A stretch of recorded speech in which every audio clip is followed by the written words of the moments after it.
طيب بسم الله الرحمن الرحيم الحمد لله رب العالمين والصلاة والسلام على المبعوث رحمة للعالمين نبينا محمد وعلى آله وصحبه ومن تبعهم بإحسان إلى يوم الدين أما بعد. Alhamdulillah, kita masih melanjutkan pelajaran kita dalam membaca kitab Al-Arba'in An-Nawawiyah, 42 hadis yang dirangkum oleh Al-Imam An-Nawawi rahimahullahu ta'ala. Dan kemarin kita sudah mengambil 11 hadits dan kita telah menyempurnakan dan menyelesaikan hadits yang ke-11, hadits Al-Hasan bin Ali ibn Abi Talib, da'ma yaribuka ila ma la yaribuk. Tinggalkan apa yang tidak bermanfaat bagimu atau apa yang meragu-ragukanmu dan ambillah yang tidak meragukanmu. Hadits ini sebagaimana yang kita sebutkan kemarin disebutkan oleh para syurrah semakna dengan hadits apa? Semakna dengan hadits yang ke-6. Innal halala bayyin wa innal harama bayyin wa bainahuma mushtabihat la ya'lamuhunna katsirun minan nas. Dia sama dengan lafaz yang berikutnya. Famanittaqa syubhat istabra li dinihi wa irdih wa man waqa'a fi syubhat waqa'a fi al-haram. Sama maknanya. Kalau kita mau selamat dunia dan akhirat, diri atau harga diri dan agama kita, untuk perkara-perkara yang meragukan kita, kita tinggalkan. Dan kita ambil apa yang meyakinkan kita. Dan dari sini juga kaidah fikhiyah dibangun, bahwasanya al-yaqinu la yazulu bisyak wal aslu baqa'u makan ala makan. Sesuatu itu ditetapkan di atas asalnya selama tidak ada yang memalingkannya. Dan sesuatu yang kita yakini, ya, itu kita tetapkan di atas asalnya dan tidak bisa digoyangkan atau dihilangkan dengan apa? Keraguan. Dan terakhir tambih, perlu dilihat kadar sesuatu yang syubhat dan waswas. Syubhat dan waswas. Karena terkadang ada orang yang merasa dirinya, saya sedang menghadapi syubhat. Tapi ternyata perasaan itu mendatanginya setiap waktunya. Mungkin di kali pertama kita ambil contoh orang yang berwudu, didatangi oleh syubhat. Tadi saya berwudu, sudah sempurna enggak wudu saya? Syubhat. Dia ambil yang yakin, dia wudu kembali. Kalau sekali dua kali, naam, mungkin itu syubhat. Tapi kapan itu sudah berkali-kali, itu waswas. Hati-hati.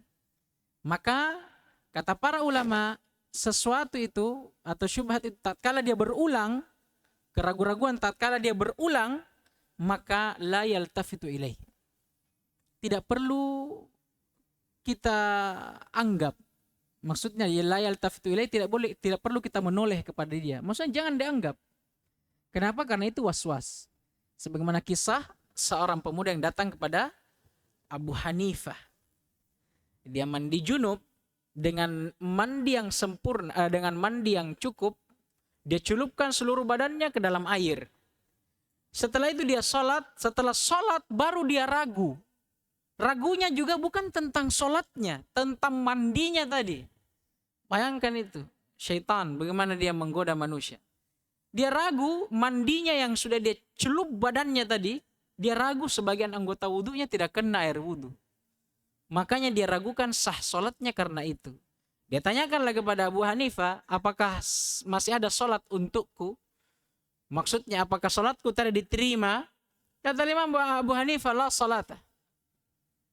La salata laka. Tidak ada salat yang diterima darimu.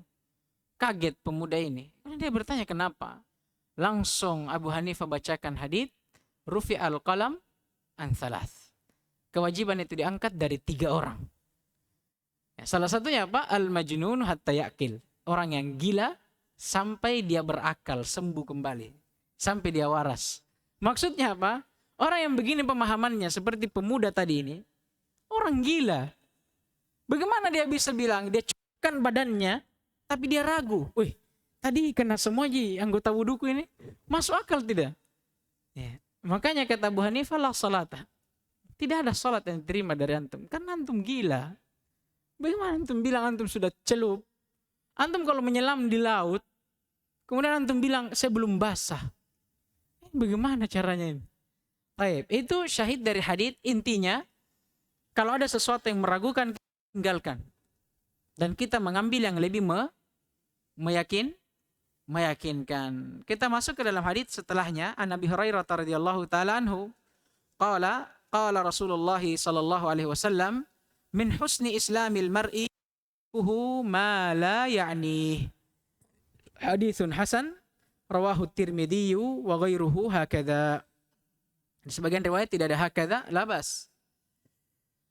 Dari Abu Hurairah radhiyallahu taala anhu, dia pernah berkata bahwa Rasulullah sallallahu alaihi wasallam pernah bersabda, dari tanda baiknya Islam seseorang, dia meninggalkan segala sesuatu yang tidak ada manfaatnya. La ya'nihi ay la yahummuhu. Tidak penting bagi dia. Tidak ada urusannya untuk perkara itu. Orang kalau mau bagus Islamnya, atau tanda bahwa Islam seseorang itu bagus, dia beragama dengan baik sesuai dengan tuntunan syariat, maka salah satu tandanya dia tidak akan apa? Sota dan cokdo. Ini orang Makassar bilang. Sota itu sok tahu. Dia tidak tahu tapi tetap bicara. Cokdo bukan urusannya, tapi dia masuk-masuk di situ. Ini orang biasa bilang, orang yang beli motor, kita yang mengegas. Orang yang beli kulkas, kita yang kedinginan. Intinya, kalau mau bagus atau tanda bagusnya Islam seseorang, dia tinggalkan apa yang tidak bermanfaat bagi dia. Apa yang tidak penting bagi dia yang bukan urusannya. Ini maksudnya ma la ya'ni. Hadits ini hadits yang hasan, diriwayatkan oleh Imam Tirmidzi rahimahullah dalam sunannya dan selainnya. Disebutkan oleh Imam Ibn Rajab dalam syarahnya Jami' al-Ulum wal Hikam. Kata beliau, hadits ini dikeluarkan oleh Imam Tirmidzi rahimahullah dan Ibn Majah. Diriwayatkan dari Al-Imam Al-Auza'i rahimahullah dari Qurrah bil qaf, Qurrah wa ta al marbutah, Qurra Ibn Abdurrahman an Zuhri an Abi Salamah, dari Zuhri dari Abi Salamah an Abi Hurairah, dari Abu Hurairah. Tirmidzi sendiri sebenarnya dia mengatakan hadits ini gharib. Hadits yang gharib. Tahu apa hadits gharib?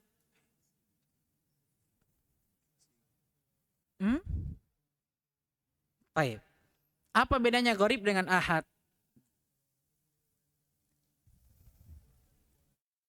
Kurang dari 2, tapi bukan 1. Berarti 1,5.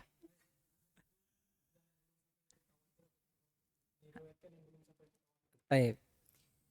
Sebenarnya kalau gharib itu hadits yang hanya diriwayatkan oleh satu orang.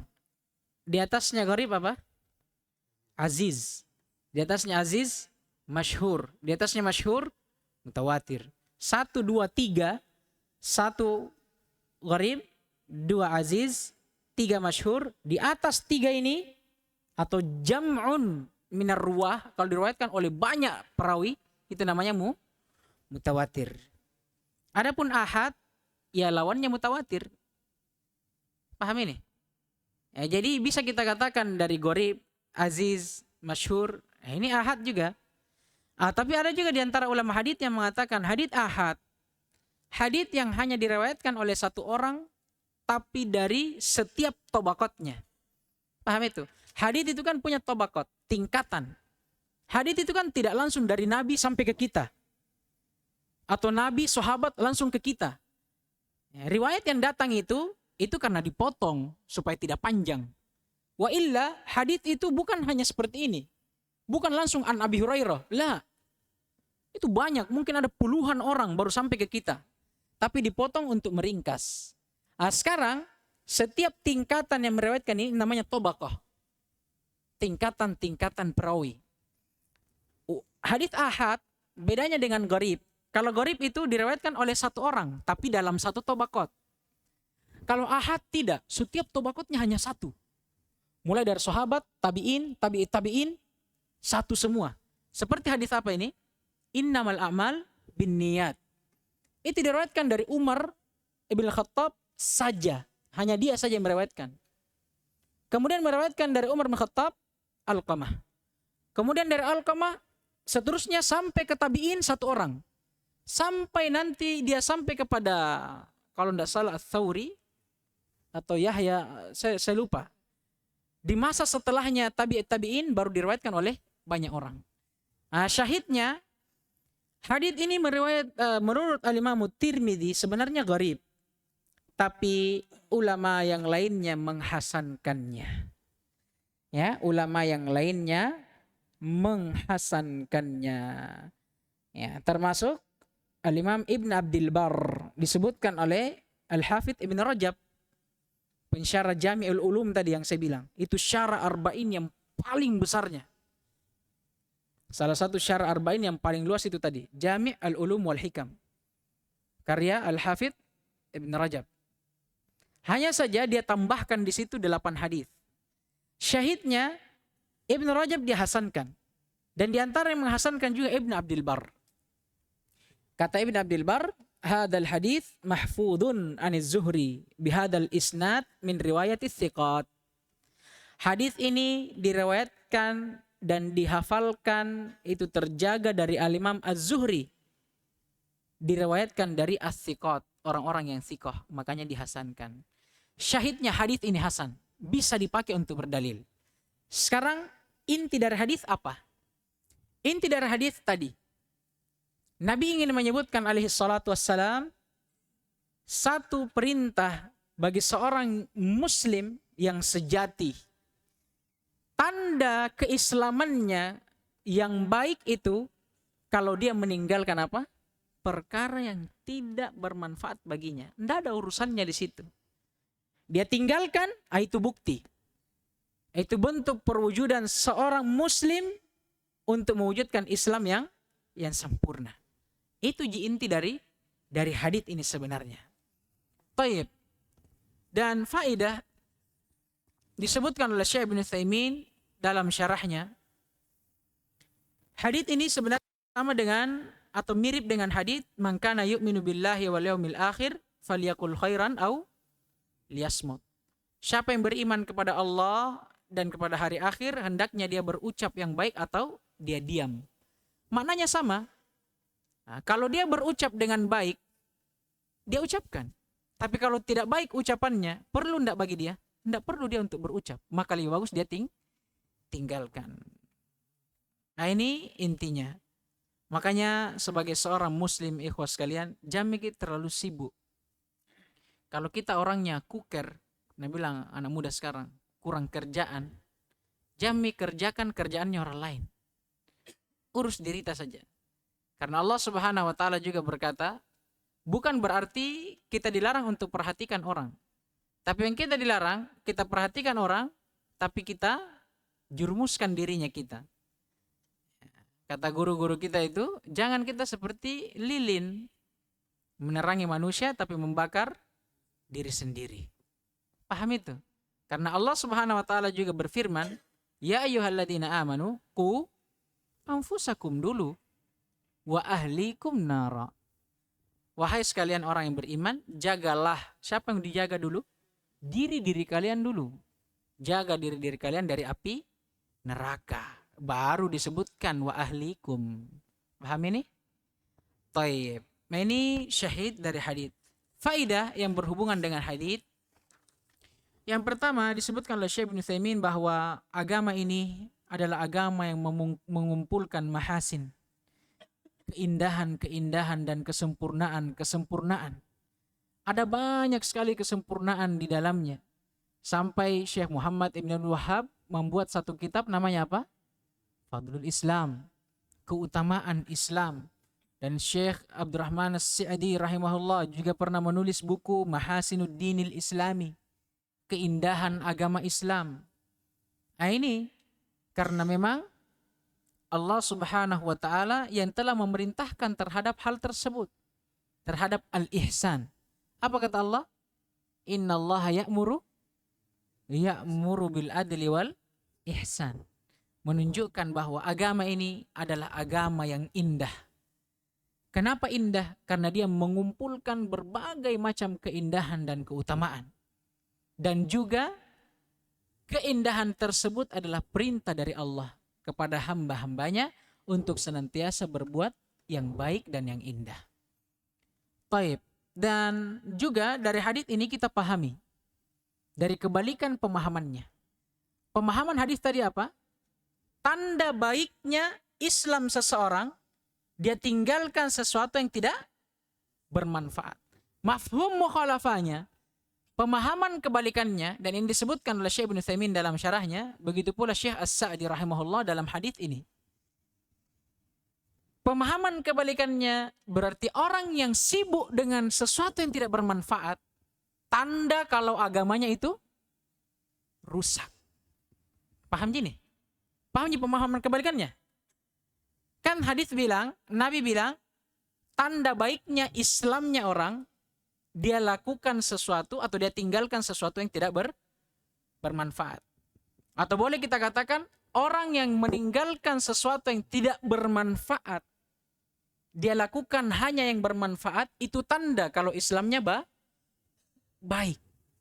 Pemahaman kebalikannya, berarti kalau orang melakukan sesuatu yang tidak bermanfaat, bahkan wal'iyadu billah, dia tinggalkan sesuatu yang bermanfaat, itu tanda kalau Islamnya paham di kebalikannya nih.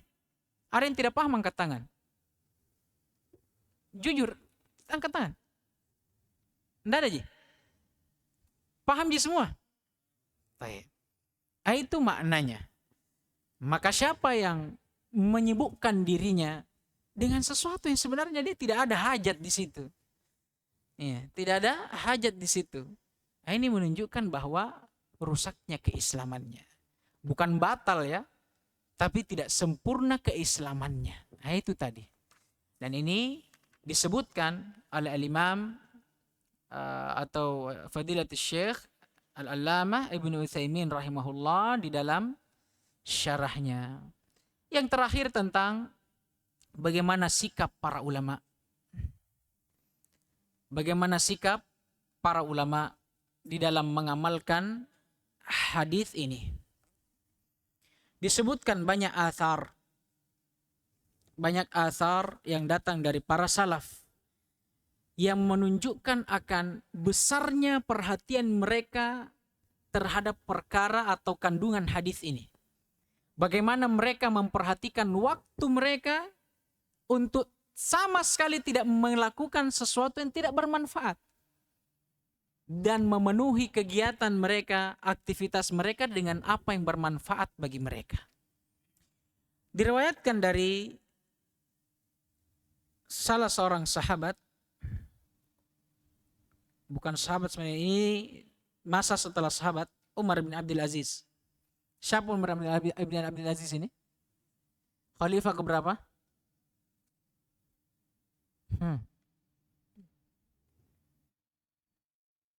Khalifah apa yang dia pimpin?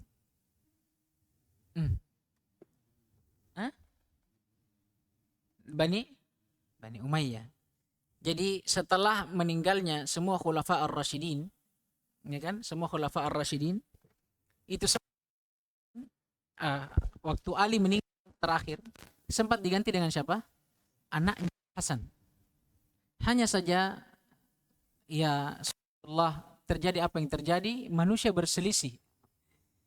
Sampai akhirnya Al-Hasan digulingkan dan naiklah siapa? Muawiyah. Kemudian setelah Muawiyah datanglah Yazid. Baru setelah mereka siapa lagi? Tidak ada yang belajar sejarah. Sudah belajar sejarah? Belum. Salah saya. Allahu Akbar. Maafkan saya. Taib. Salah satu khalifah intinya, Umar bin Abdul Aziz, pernah berkata, man adda kalamahu min amalihi. Perhatikan. Man adda kalamahu min amalihi, qalla kalamuh. Illa fima ya'nih.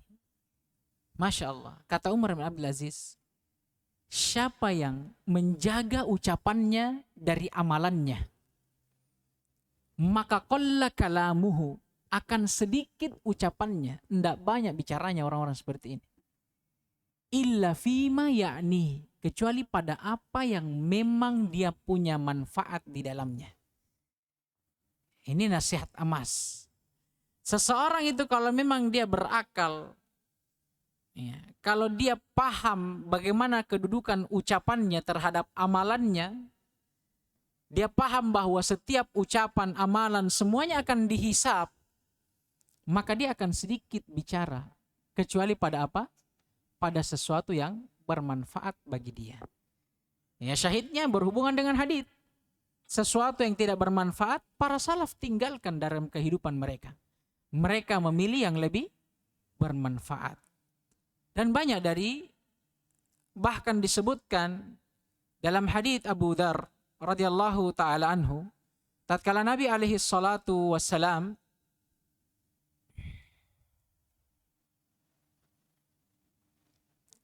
menasihati Abu Dzar, tatkala dia ditanya tentang kandungan suhuf Ibrahim dan suhuf Musa, Nabi alaihi salatu wassalam pun menjelaskan kepada Abu Dzar, dan di antara kandungannya disebutkan, alal akili ma lam yakun maghluban ala aqlihi ayyakuna lahu arba'u sa'at. Seorang yang berakal, kalau memang dia tidak dikalahkan oleh akalnya, maksudnya dia selama dia tidak gila, dia berakal, dia harusnya memperhatikan waktunya dan membaginya menjadi 4. Yang pertama, sa'atun yunaji fiha rabbah. Satu waktu yang dia gunakan untuk berdoa, memohon kepada Rabbnya. Wasa'atun yatafakkaru fi sun'illahi ta'ala.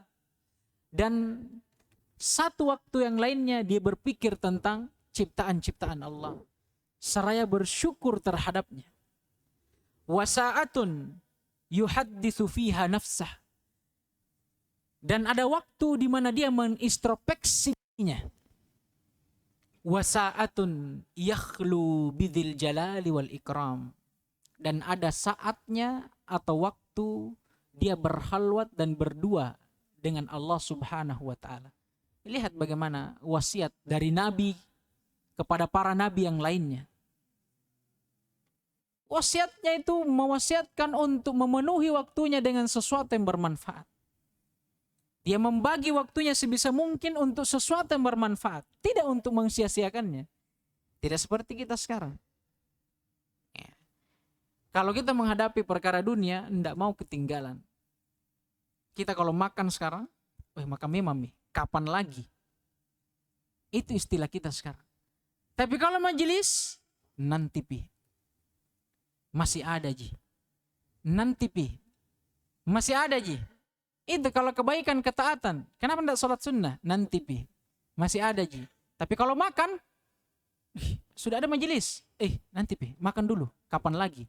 Coba kita balik itu ikhwah. Kalau kita ibadah, pakai itu tadi. Istilah kapan lagi. Kapan lagi antum mau ibadah? Disebutkan oleh para ulama, catatan amalan itu kan banyak.